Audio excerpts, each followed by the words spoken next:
लगा दिया गया, उसे आग लगा दी गई थी।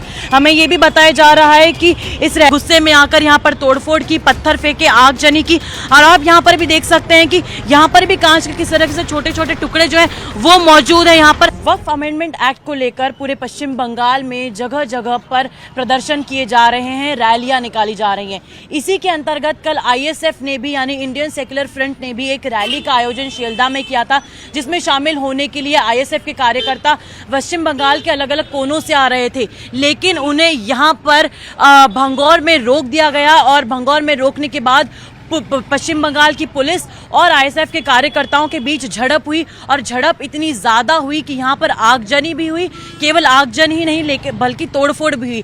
टाइम्स नाउ नवभारत की टीम इस वक्त उस जगह पर, उस स्पॉट पर मौजूद है जहां पर तोड़फोड़ हुई, आगजनी हुई और हिंसा भड़क उठी। हम आपको तस्वीरों के जरिए दिखाएंगे कि कल यहाँ पर क्या हुआ था। ये देखिए, ये वही जगह है जहां पर पुलिस की जो वैन थी उसे आग लगा दिया गया, उसे आग लगा दी गई थी। हमें ये भी बताया जा रहा है कि इस रैली में शामिल होने के लिए धर्मतला की ओर आईएफएस के कार्यकर्ता जा रहे थे, लेकिन पुलिस ने उन्हें रोक दिया गया। इस पर गुस्से में आकर आईएसएफ के समर्थकों ने पुलिस पर हमला कर दिया और एक कैदी वैन की जो है वो तोड़फोड़ भी की है। आप तस्वीरों के जरिए देख सकते हैं कि यहाँ पर किस तरह से ये जो सारे कांच के तमाम टुकड़े हैं वो यहाँ पर बिखरे पड़े हैं। तो इससे भी अंदाजा लगाया जा सकता है कि यहाँ पर आगजनी जो है वो किस तरह की हुई होगी, किस तरह से यहाँ पर आग भड़की होगी और हिंसा जो है वो फैली होगी। आगे की तरफ हम बढ़ेंगे और आपको ये बताएंगे तस्वीरों के जरिए कि कैसे यहाँ पर ईंट और पत्थरों का भी इस्तेमाल किया गया, क्योंकि ये बताया जा रहा है कि इस पूरी आगजनी में, इस पूरी हिंसा में लगभग 10 से ज्यादा पुलिसकर्मी जो है वो घायल हुए हैं। तो ये देखिए, तस्वीरें दिखाए सरबजीत यहाँ पे कि कैसे यहाँ पर ईंट आपको नजर आ रही है, पत्थर नजर आ रहे हैं, कांच के छोटे छोटे टुकड़े जो है वो भी नजर आ रहे हैं। और ये भी बताया जा रहा है कि आईएसएफ के समर्थकों ने जब बैरिकेड तोड़कर आगे बढ़ने की कोशिश की तो झड़प शुरू हो गई और इस पर पुलिस ने बीच बचाव के लिए लाठीचार्ज का भी इस्तेमाल किया। जब पुलिस ने लाठीचार्ज किया तब उन लोगों ने गुस्से में आकर यहाँ पर तोड़फोड़ की, पत्थर फेंके, आगजनी की।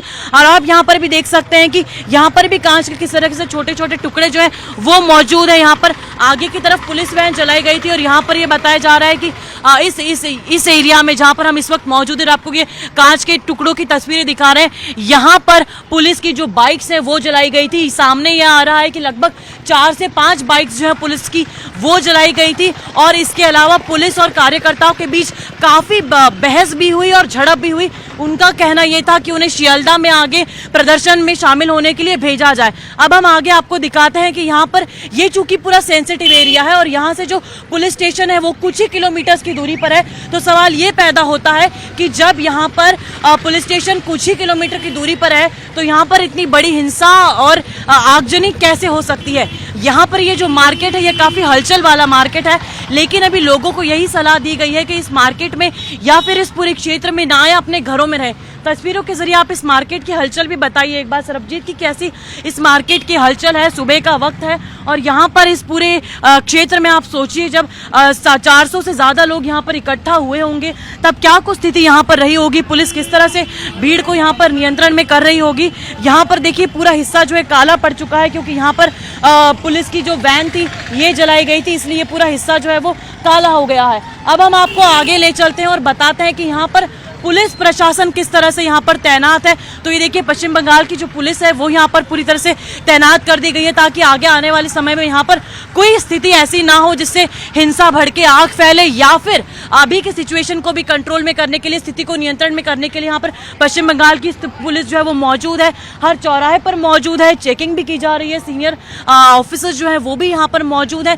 कुल मिलाकर अभी इस पूरे मामले में कई लोगों को गिरफ्तार भी किया गया है और बताया ये जा रहा है कि ये सभी आईएसएफ के समर्थक थे जो आगे जाने के लिए कोशिश कर रहे थे, उन्हें रोक दिया गया और उन्होंने फिर पुलिस पर पथराव किया और इसमें कई पुलिसकर्मी घायल भी हुए हैं जिनका अभी पास के अस्पताल में इलाज चल रहा है। लेकिन बड़ा सवाल इस वक्त यही उठकर सामने आता है कि यदि आपको प्रदर्शन करना भी है तो प्रदर्शन में हिंसा की जरूरत क्यों है। और यही सवाल कई सारी जगहों पर जिस तरह के यहाँ प्रदर्शन पश्चिम बंगाल में हो रहे हैं, सारी जगहों पर इस तरह के सवाल उठाए जा रहे हैं।